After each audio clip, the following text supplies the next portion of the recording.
जंग पे। अच्छा एक बात बताओ, कहाँ जाना है, कहाँ बताओ। अच्छा ऐसे बैठो, कहाँ जाना है मुझे ये बताओ। कहाँ जाना है? बता भी मैं भेजूंगी, मुझे नहीं कहना। जाना कहाँ है? कहाँ जाना है?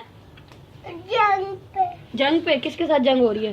पापा के साथ जाऊंगा। जंग किसके साथ हो रही है जंग? इंडिया के साथ। तो जंग पे क्या करोगे आप जाके? मैं गन्ने चलाऊंगा, इंडिया को मार दूंगा।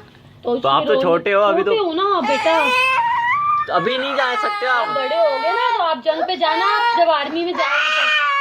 अच्छा जंग पे जाओगे? अच्छा कैसे मारोगे इंडिया को? गन से। गन से? किस तरह से?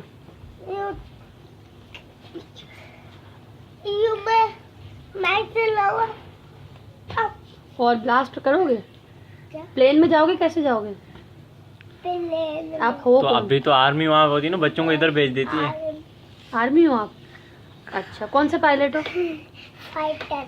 फाइटर पायलट हो। चलो आपको अभी जंग पे भेजते हैं।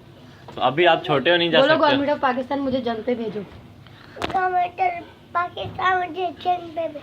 मैं इंडिया को मार गिराऊंगा। मैं इंडिया को मार के रहूंगा।